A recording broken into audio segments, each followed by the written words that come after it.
45 मैंने अपनी उम्र सही बताई है। इतना सा गति वक्त नहीं आया। आप लोगों को चला रही होती है अपनी उंगलियों के ऊपर। झूठ को देखो कितना मीठा बोलता है। हमारा पेट्रोल फ्री है, खाना पीने पे अपनी जेब से नहीं होता। दोपहर का खाना, रात का खाना, दोपहर का खाना, रात का खाना। आप इक़्तिदार पे आते हैं, आपकी गर्दनों में इतने जरिया। आप कभी कराची आइएगा तो मैं आपको घप्पा घोटाला खिलाऊंगी, फिर आपको समझ आएगा कि वो घप्पा घोटाला है क्या, कि उसमें कौन कौन सी चीज होती है। और माइंड डिस्ट्रैक्ट हो गया। तो जनाब स्पीकर प्लीज खुदा के लिए तमाम के ऊपर रहम करें। लोग खुदकुशियों पर मजबूर हो गए हैं और क्या पता कर ही रहे हो खुदकुशी, मगर इनके कानों पर जूं तक नहीं रेंग रही। मतलब आप ये सुबह ही खाली देख लें यहाँ पर हंसी ठट्टे, कोई सीरियस ही नहीं है बात करने में। ये सारा कुछ नहीं होता। और मैं यहाँ पर इस फोरम में मोहतरम बिलावल साहब को एक इस्तदा करती हूँ कि अब अगर वो सिंध से निकलेंगे महंगाई मार्च के लिए, तो मैं इस फोरम पे कह रही हूँ कि मुस्लिम लीग फंक्शन उनके साथ होगी। उनके शाना बशाना हम यहाँ पर इस्लामाबाद की तरफ खोज करेंगे और कि यहाँ पर इस महंगाई मार्च का वो करेंगे।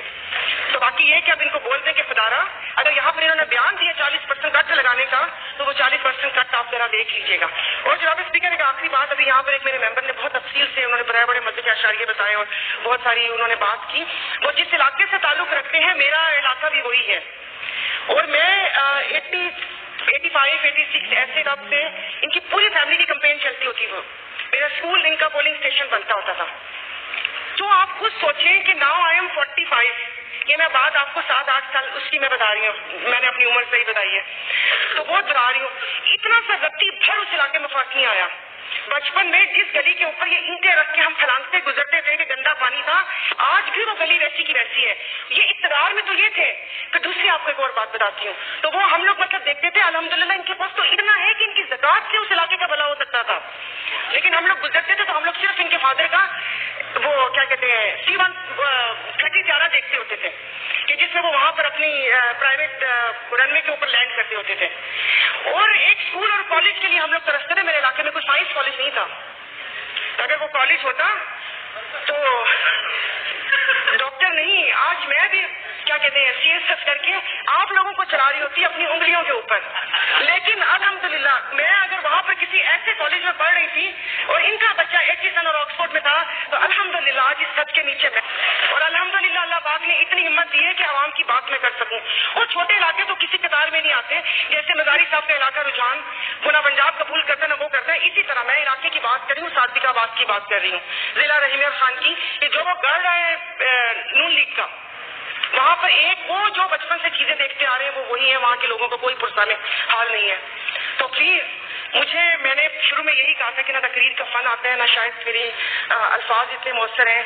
वो कहते हैं ना कि झूठ को देखो कितना मीठा बोलता है, सच को बोलना ही नहीं आता।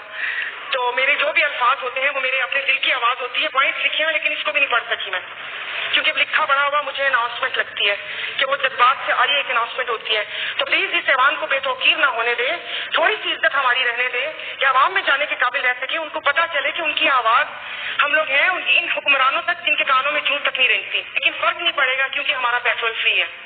तो इतना है कि कम से कम इस्लामाबाद और या यहाँ पर घूमा जा सकता है, हमारी बला से कुछ भी हो। और मजे की बात है खाना पीने से अपनी जेब से नहीं होता। आप इक़्तिदार में हो, रोज दावत मिलती है, दोपहर का खाना, रात का खाना, दोपहर का खाना, रात का खाना। लोग मिन्नतें करते हैं कि प्लीज आके आप ये हाइसी कर लें। तो ना अपनी जेब से जब खरीदना है, ना अपनी जेब से पेट्रोल लेना है और ना इलाज करवाना है, तो वो दुख कैसे होगा? अपनी जेब से कुछ खर्च करें तो दुख होगा। तो प्लीज इस सब चीजों को देखें और इस कुर्सी को भी बेतौकीर ना होने दें कि आप रूलिंग दें, कसम से प्लीज रूलिंग दे, वरना कल मैं यहाँ पर इश्तिहार गुमशुदगी के यहाँ पर टैग में लगा दूंगी कि यहाँ पर ये इसी तरह, मतलब समझ नहीं आती ऐसा कौन सा काम कर रहे हैं। इन कुर्सियों में क्या है कि जो आप इक़्तिदार पे आते हैं आपकी गर्दनों में इतने सरिया आ जाते हैं कि आप इंसान को इंसान नहीं समझते। और समझ नहीं आती जो भी यहाँ पर बैठता है, ओ भाई तुम हमारे वोटों से बैठते हो, भले हम यहाँ पर हो या वहां पर हो, मैं भी उसी कतार में हूँ। कल को ये मुझे वोट दे, मैं पीएम बन सकती हूँ, सब उस वोट पे बन सकते हैं। बन के फिर बात करते हैं जमहूरियत की।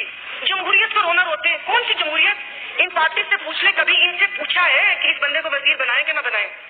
जो ज्यादा करीब और शाह से ज्यादा जो शाह का वफादार होगा वही अगली चेयर से होता है। तो फिर वो शाह को खुश करेगा कि आवाम को खुश करेगा? तो ये ऐसे ही होता है। इसको खुदा के लिए ना वो करें कि यहाँ पर अभी यहाँ पर बैठते हुए, मतलब अब लोग हम पे उंगलियां उठाते हैं कि बैठे हुए शर्म आती है क्या? 3 लोगों की अपोजिशन हो, क्या रहे तुम लोग, क्या कुछ कर रहे हो? बजट वाले दिन भी कहा था तो उनको मैंने सिर्फ यही कहा था कि अपोजिशन का ये काम नहीं होता कि मैं वहां शोर मचाऊं या पेपर फाड़ूं या उनको बुरा भला बोलूं। तो سکون سے تقریر سنی ہے اور یہ سارا کچھ ہوا ہے. پنجاب میں یہ جیسے میں نے اپنے ساتھ کا بات کا ذکر کیا کہ صرف لاہور ہی نہیں ہے کہ لاہور میں آپ وہ کیا کہتے ہیں یہ سب پل ول اور یہ سب چیزیں بناتے رہیں. اینڈ میں بھائی اپنے دل پہ مت لیجیے گا, پتہ نہیں کس نے اٹھا کے عوام کو 2 بھوکے شیروں کے آگے پھینک دیا کہ چیر پھاڑ کر لو ان کا, اپنے پہ مت لیجیے گا. تو پرسنل بات نہیں کی, نہ سیاسی بات, جیسے غربت, بے روزگاری اور مہنگائی جیسے مسائل. اگر ہم نے ان مسائل کا حل نکالنا ہے تو بات چیت کے بغیر, ڈائلاگ کے بغیر, پولیٹیکل پروسیس کے بغیر یہ ناممکن ہوگا. پھر ساتھ ساتھ جو ایڈوائس ہم اپوزیشن کو دے سکتے ہیں کہ وہ بھی اپنے آپ کو منتخب نمائندے اگر سمجھتے ہیں تو ان کی ذمہ داری ہے کہ نہ صرف کہ وہ اپنا ذاتی کیس لڑے, اپنا ذاتی مسائل پہ رونا دھونا کرے, وہ پاکستان کے عوام کے مسائل پہ بھی بات کرے, اور جہاں وہ اپنے ایشوز پہ احتجاج کرنا چاہے وہ ان کا جمہوری حق ہے اور وہ جمہوری انداز سے بے شک